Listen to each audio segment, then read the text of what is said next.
Estimados hermanos, ¿qué tal? Tengan todos ustedes un buen día. Vamos a comenzar con este seminario número 29 sobre el tercer Elías. Vamos a hacer una oración para que Dios nos guíe con su Santo Espíritu. Padre, gracias te damos, Señor, por este día. Te pido que perdone nuestros pecados. Ten misericordia de nosotros, Señor, y ayúdanos a comprender el tema que vamos a ver en este día. Por favor, derrama tu Espíritu Santo sobre nosotros. En el nombre de Jesús te lo pedimos. Amén. Bueno, ya estamos entrando a la parte 29 de esta serie de seminarios titulados El tercer Elías. Para ello, bueno, el título de este tema es Varones de Profecía, ¿no? Varones de Profecía. Aquí en esta portada podemos ver la figura de cuatro varones. Vamos a ver de qué trata esto, ¿no? Para ello vamos al libro de Josué, capítulo 5, versículo del 10 al 15. Dice lo siguiente. Y los hijos de Israel acamparon en Gilgal y celebraron la Pascua a los 14 días del mes por la tarde, en los llanos de Jericó. Al otro día de la Pascua comieron del fruto de la tierra los panes sin levadura y en el mismo día espigas nuevas tostadas. Está hablando de la Pascua, ¿eh? Y el maná cesó el día siguiente, desde que comenzaron a comer del fruto de la tierra, y los hijos de Israel nunca más tuvieron maná, sino que comieron de los frutos de la tierra de Canaán aquel año. Estando Josué cerca de Jericó, alzó sus ojos y vio un varón que estaba delante de él, el cual tenía una espada desenvainada en su mano. Y Josué, yendo hacia él, le dijo, ¿eres de los nuestros o de nuestros enemigos? Él respondió, no, mas como príncipe del ejército de Jehová he venido ahora. Entonces Josué, postrándose sobre su rostro en tierra, le adoró y le dijo, ¿qué dice mi señor a su siervo? Y el príncipe del ejército de Jehová respondió a Josué, quita el calzado de tus pies porque el lugar donde estás es santo. Y Josué así lo hizo.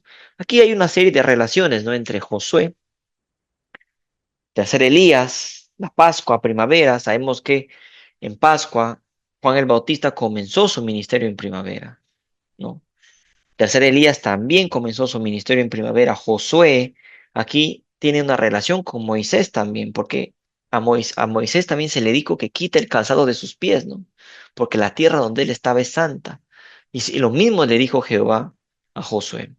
Josué viene del hebreo H3091. Vamos a ver qué significa, ¿no? Significa Yehoshua. Josué viene de Yehoshua, del hebreo Yehoshua. Del H3091, que significa salvado de Jehová, Yehoshua, es decir, Josué, líder judío, Josué, ¿no? Compárese con H1954, H3442. Vamos también a ver la palabra Jesús. Jesús viene del griego 2424, de origen hebreo, Jesús, es decir, Yehoshua también, es decir, Jesús deriva del mismo vocablo que Josué, es decir, Yehoshua. Interesante que es el nombre de nuestro Señor, dice, y de otros dos, tres israelitas, Jesús, Josué. Entonces, tanto Jesús como Josué tienen la misma raíz hebrea. Jesús también deriva de otra palabra, ¿no? Hebrea, que es Yasha. Dice, propiamente significa estar abierto, ancho, libre, estar seguro, causativo, liberar, o socorrer, amparar, ayuda, ayudar, conservar, dar, defender, favorecer, guardador, guardar, libertador, librar, rescatar, salvación, salvador, salvar, socorro, vengar, victoria, victoria. Jesús también significa victoria. Impresionante, hermanos. Sigamos. Primera de Crónicas 18:6 dice, y puso David guarnición en Siria, de Damasco, y los sirios fueron hechos siervos de David, trayéndole presentes porque Jehová daba la victoria a David donde quiera que iba. Esta palabra victoria que estamos viendo aquí en este versículo, ¿no? Primera de Crónicas 18:6, esta palabra victoria dice, viene del hebreo H3467. ¿Y qué palabra es la H3467? La palabra Yasha, ¿no? Habíamos dicho que Jesús también viene de Yasha. Entonces, la palabra 3467 que se usa para esta palabra Yasha, también es usada en Primera de Crónicas 18:6 como victoria. Entonces, victoria, esta palabra victoria, ¿no? Yasha dice, viene a ser igual entonces a victoria de David. estamos viendo en la concordancia Strong que esto significa, Yasha significa victoria. Y esta palabra victoria, Yasha, es la misma palabra que se está usando en Primera de Crónicas 18:6 para describir la palabra victoria. Dice, Jehová daba la victoria a David. Yasha entonces podría significar victoria de David. ¿Qué significa Yasha? Yasha dice, es un verbo. Y fil, activo, prefijado, imperfecto, secuencial, singular, masculino y tercera persona. Yasha es un verbo y fil activo prefijado singular y también es masculino, es una palabra masculina. En hebreo, Yasha es una palabra masculina.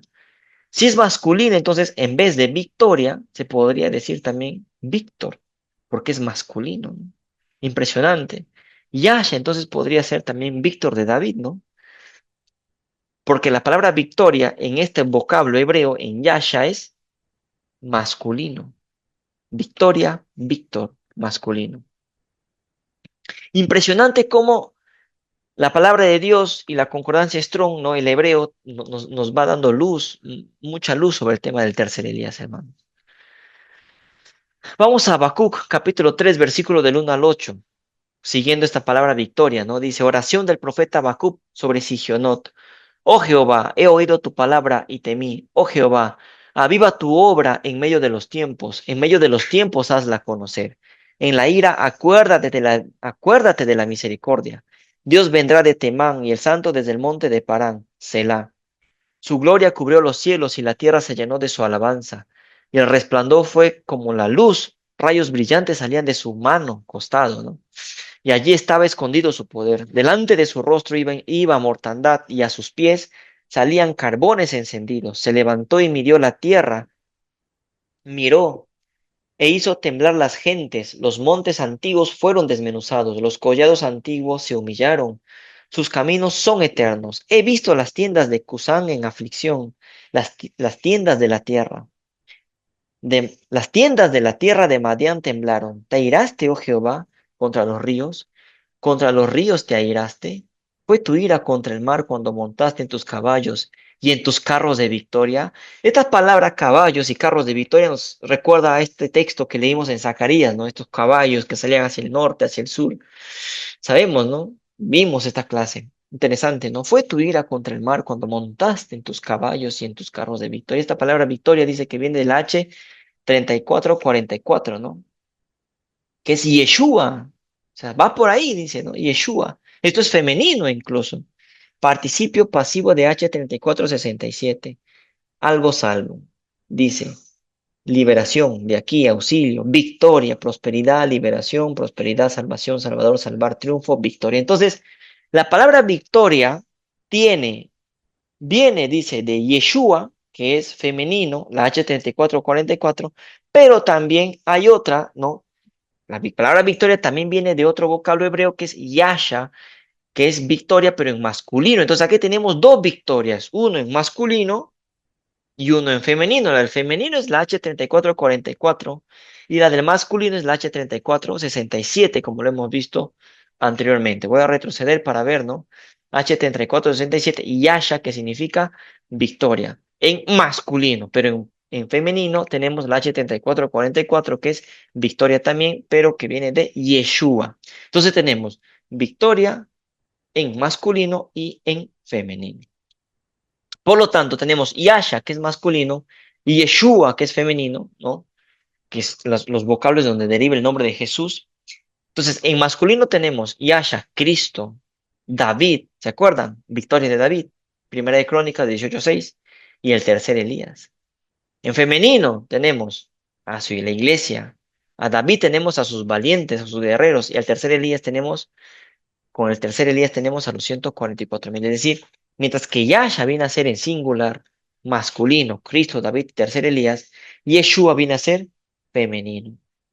¿Y femenino qué? Viene a ser pues la iglesia, la esposa de Cristo, los valientes, los 144,000 que estarán pues de pie cuando Cristo venga por segunda vez, que viene a ser también la iglesia de Cristo, femenino. Espero que esto se logre entender, hermano. Entonces, la palabra victoria viene de Yasha y de Yeshua, ¿no? Yasha en masculino y Yeshua femenino. H 3467 H34:44, ¿no? Hay que tener en cuenta esto. Entonces, Cristo y su iglesia, David y sus valientes, el tercer Elías y sus 144,000. Ahí está. Vamos a leer este libro, ¿no? Profetas y Reyes, capítulo Josué y el ángel. Dice, el firme progreso que hacían los edificadores del templo desconcertó y alarmó mucho las huestes del mal. Satanás resolvió hacer otro esfuerzo más para debilitar y desalentar al pueblo de Dios, presentándole las imperfecciones de su carácter. Si con ello lograba que aquellos que habían sufrido durante largo tiempo por causa de la transgresión fuesen inducidos a despreciar los mandamientos de Dios, caerían otra vez en la servidumbre del pecado. ¿Ah? Por haber sido elegido Israel para conservar el conocimiento de Dios en la tierra, había sido siempre el objeto especial de la enemistad de Satanás, y éste se había propuesto causar su destrucción. Mientras los hijos de Israel fueran obedientes, no podía hacerles daño. O sea, mientras fueran obedientes, no podía hacerles daño el enemigo, ¿no? Por lo tanto, había dedicado todo su poder y astucia a inducirlos a pecar. Seducidos por sus tentaciones, habían transgredido la ley de Dios y se les había dejado caer presa de sus enemigos. ¿No? Es la trampa perfecta de Satanás, ¿no? Te tienta, te engaña, te tienta y te hace caer. Y luego te acusa. ¿Sí? Aunque fueron llevados en cautiverio a Babilonia y permanecieron allí muchos años, el Señor no los abandonó. Les envió sus profetas con reproches y amonestaciones para despertarlos y hacerles ver su culpabilidad. Cuando se humillaron delante de Dios y volvieron a Él con verdadero arrepentimiento, les envió mensajes de aliento, declarando que los libraría del cautiverio, les devolvería su favor y los restablecería en su tierra. Y ahora que esta obra de restauración había comenzado y un residuo de Israel ya había regresado a Judea, remanente que regresó, ¿no?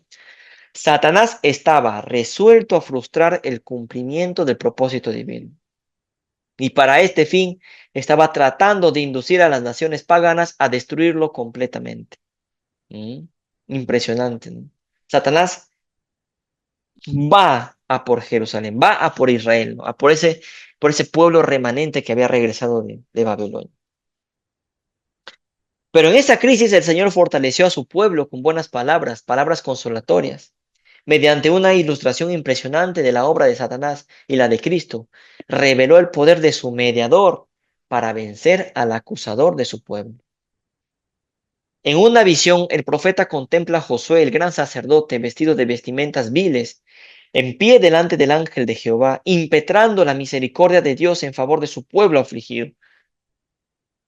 Dice, mientras suplica a Dios que cumpla sus promesas, Satanás se levanta osadamente para resistirle. Señala las transgresiones de los hijos de Israel como razón por la cual no se les podía devolver el favor de Dios. Satanás los acusaba, ¿eh? Los reclama como su presa y exige que sean entregados en sus manos. El sumo sacerdote no puede defenderse a sí mismo ni a su pueblo de las acusaciones de Satanás. No sostiene que Israel esté libre de culpas. En sus andrajos sucios, que simbolizan los pecados del pueblo, que él lleva como su representante, está delante del ángel, confesando su culpa, aunque señalando su arrepentimiento y humillación, y fiando en la misericordia de un redentor que perdona el pecado. Con fe se aferra a las promesas de Dios. Entonces el ángel, que es Cristo mismo, el Salvador de los pecadores, hace callar al acusador de su pueblo, declarando, Jehová te reprenda, oh Satán, Jehová, que ha escogido a Jerusalén, te reprenda. ¿No es este tizón arrebatado del incendio? Israel había estado durante largo tiempo en el horno de la aflicción. A causa de sus pecados, había sido casi consumido en la llama encendida por Satanás y sus agentes para destruirlo. Pero Dios había intervenido ahora para librarle. ¿Mm? Dios había intervenido para librarle. Impresionante. Satanás estaba acusando al pueblo, pero Cristo estaba ahí para interceder. Al ser aceptada la intercesión de Josué, se da la orden, quitadle esas vestimentas viles, y a Josué el ángel declara, mira que he hecho pasar tu pecado de ti y te he hecho vestir de ropas de gala. Y pusieron una mitra limpia sobre su cabeza y vistiéronle de ropas. Sus propios pecados y los de su pueblo fueron perdonados, Israel había de ser revestido con ropas de gala, la justicia de Cristo que les era imputada, la mitra puesta sobre la cabeza de Josué era como la que llevaban los sacerdotes con la inscripción Santidad a Jehová, lo cual significaba que a pesar de sus antiguas transgresiones, estaba ahora capacitado para servir delante de Dios en su santuario.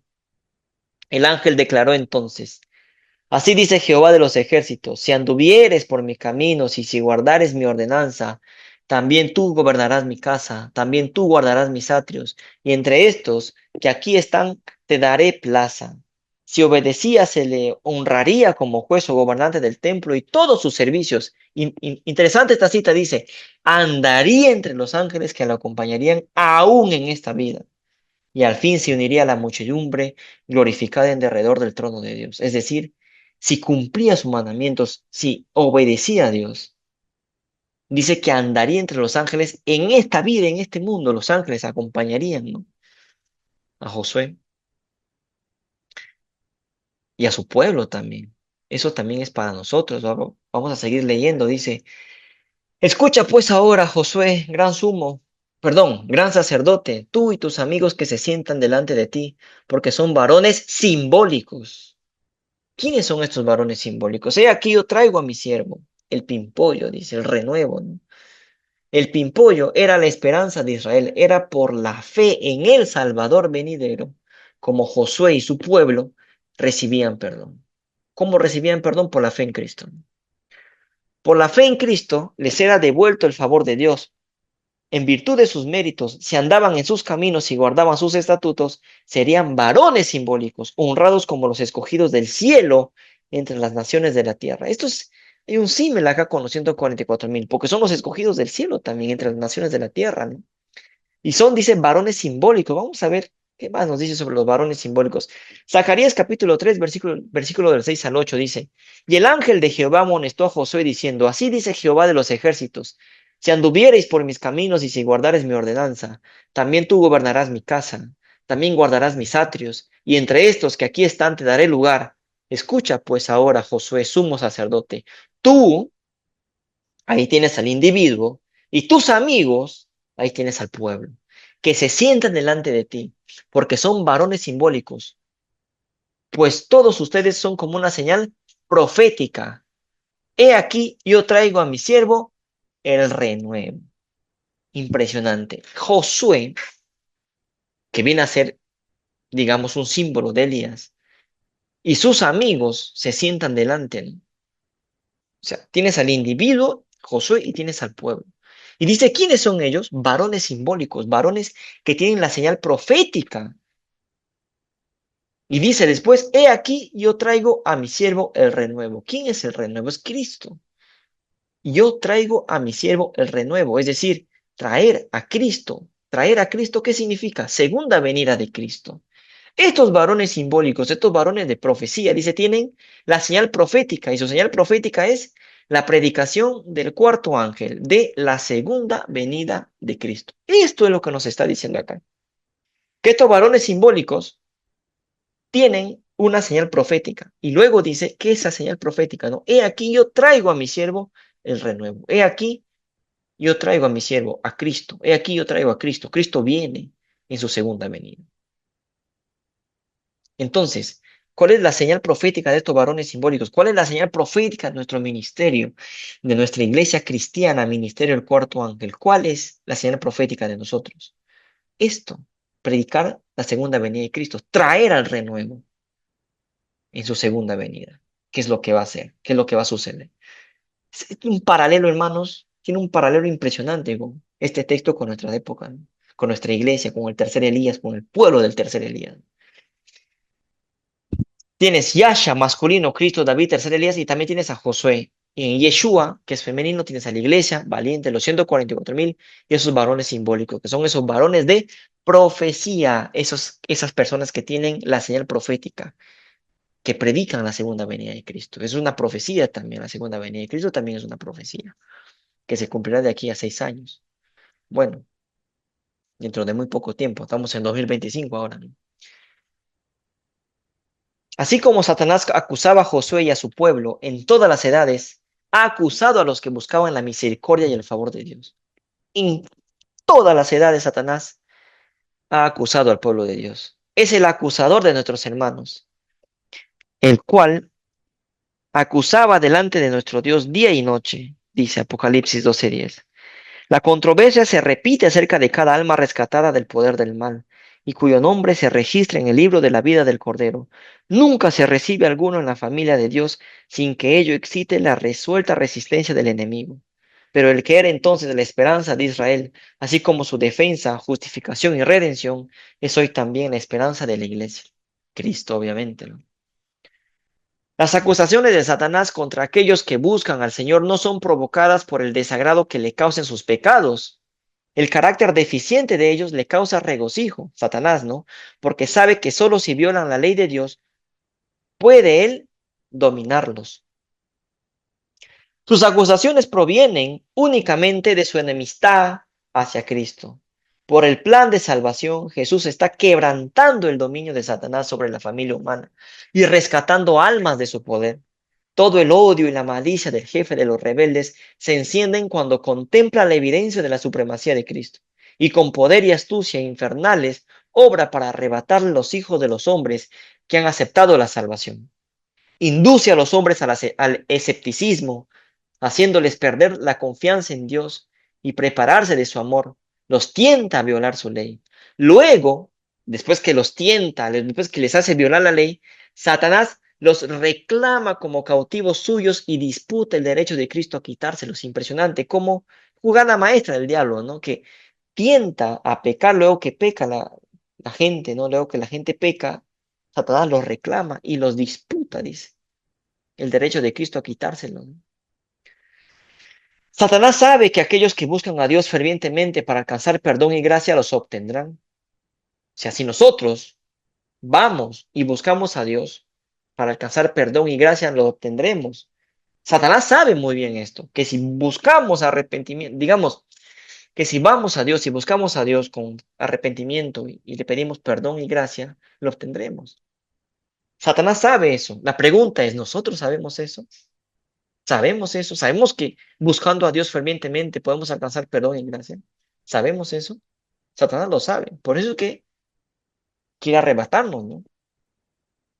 Por lo tanto, les recuerda sus pecados para desanimarnos. Constantemente busca motivos de queja contra los que procuran obedecer a Dios.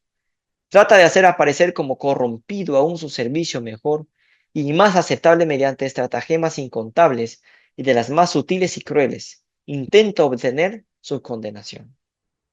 El hombre no puede por sí mismo hacer frente a estas acusaciones del enemigo. Con sus ropas manchadas de pecado, confiesa su culpabilidad delante de Dios. Pero Jesús, nuestro abogado, presenta una súplica eficaz en favor de todos los que mediante el arrepentimiento y la fe le han confiado la guarda de sus almas. Intercede por su causa y vence a su acusador con los poderosos argumentos del Calvario. Su perfecta obediencia a la ley de Dios le ha dado a Cristo, obviamente, ¿no? Toda potestad en el cielo y en la tierra, y él solicita a su Padre misericordia y reconciliación para el hombre culpable.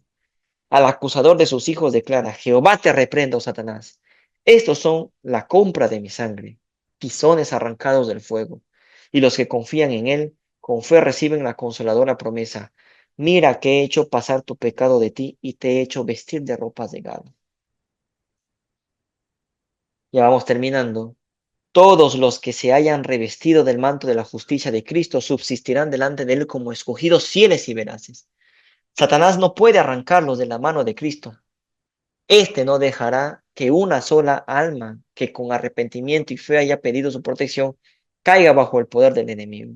Su palabra declara: ¿o forzará a alguien mi fortaleza? Haga conmigo paz, sí, haga paz conmigo. La promesa hecha a Josué se dirige a todos. Si guardares mi ordenanza entre estos que aquí están, te daré plaza. De nuevo dice: los ángeles de Dios irán a cada lado de ellos aún en este mundo. ¿Se dan cuenta? Ellen White vuelve a repetir esto, ¿no? Que si obedecemos a Dios, irán los ángeles a cada lado nuestro, ¿no? En este mundo, ¿eh? Y ellos estarán al fin entre los ángeles que rodean el trono de Dios. La visión de Zacarías con referencia a Josué y el ángel se aplica con fuerza especial a la experiencia del pueblo de Dios durante las escenas finales del gran día de expiación. Es decir, este mensaje es para nosotros, porque se aplica con fuerza especial para nosotros a esta experiencia del pueblo de Dios en las escenas finales del gran día de expiación. ¿Cuándo termina para nosotros este día de expiación? 2028, ley dominical. Ahí es donde se acaba para nosotros este juicio, que ya está, juicio de los vivos. Nadie, no sabemos en qué momento Dios nos juzgará, pero generalmente para el pueblo adventista en 2028 se acaba eso. Estamos a poco, hermanos, a nada de que esto suceda. La iglesia remanente será puesta entonces en grave prueba y angustia. Los que guardan los mandamientos de Dios y la fe de Jesús sentirán la ira del dragón y de su hueste.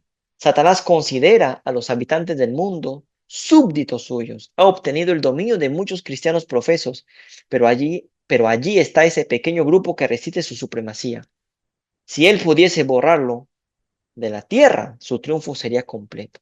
Así como influyó en las naciones paganas para que destruyesen Israel, pronto incitará a las potestades malignas de la tierra a destruir al pueblo de Dios. Se requerirá de los hombres que rindan obediencia a los edictos humanos en violación de la ley divina, cuando se dé pues, la ley dominical, ¿no? ¿Mm? Sigamos.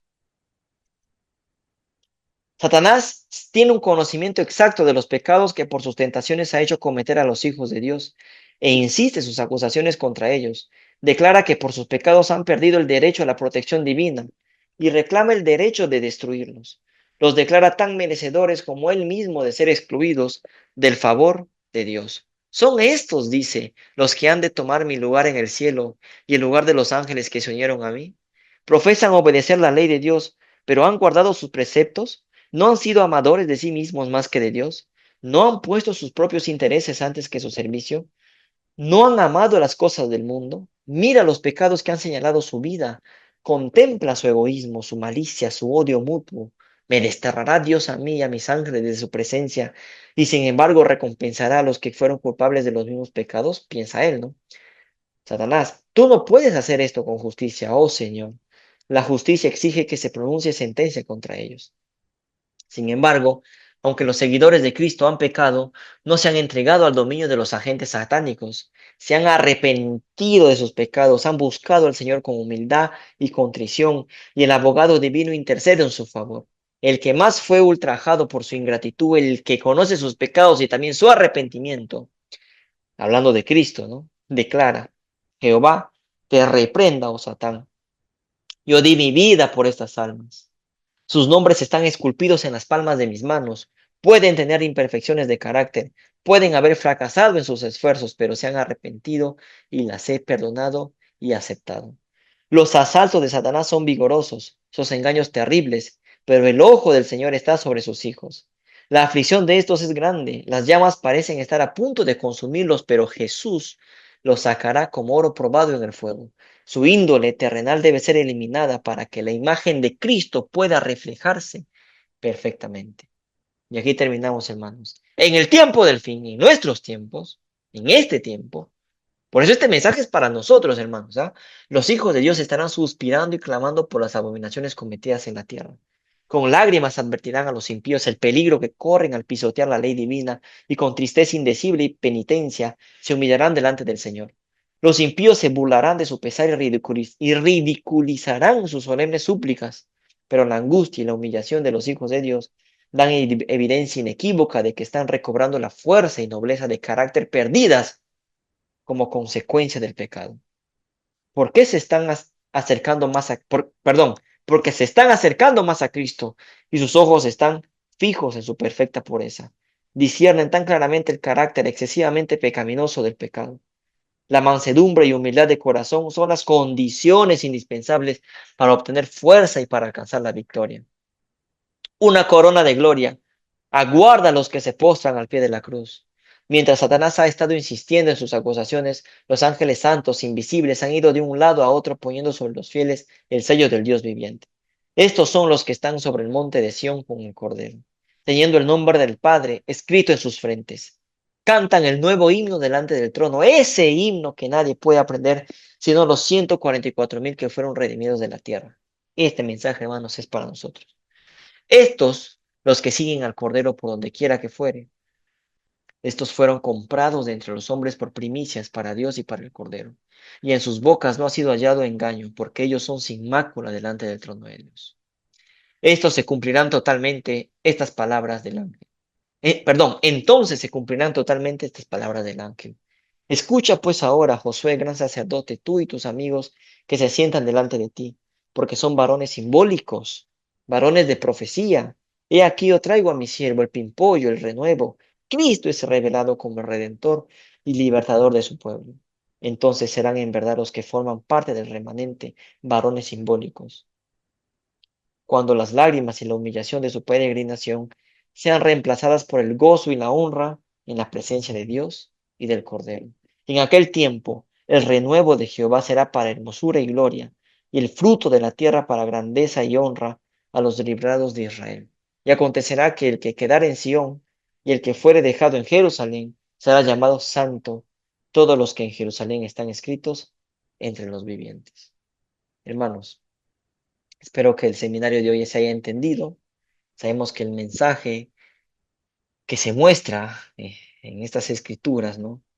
En la Biblia, en estos capítulos que leímos, es especialmente para nosotros. El lenguaje lo menciona, es para el tiempo del fin, para el pueblo de Dios que alcanzó los finales de los tiempos.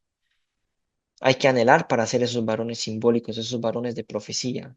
Hay que pedirle a Dios para estar dentro de ese pueblo del tercer día que dé el último mensaje a este mundo. Hay que intentar, si es voluntad de Dios, pues ser parte de los 144,000. Pedirle a Dios que seamos parte de ese grupo, si es su voluntad, ¿no? Pedirle también que cambie nuestro carácter y perseverar en este mensaje, hermanos. Espero que se haya entendido. Invito a que vayan a la página web del Gran Engaño o al canal de YouTube de Víctor San Vicente, que vean más temas que se han estado presentando. Muchas gracias por su atención y vamos a hacer una oración para que Dios, pues, nos ayude a recordar, ¿no? Y a memorizar todo lo que hemos estudiado en este día. Vamos a orar. Señor, te damos gracias por haber permitido que hayamos tenido un estudio más, Señor, reunidos en tu nombre. Te pedimos que grabes en nuestras mentes y en nuestros corazones el tema que hemos tratado en este día. Perdona nuestros pecados, Padre, por favor, en el nombre de Jesús te lo pido. Amén.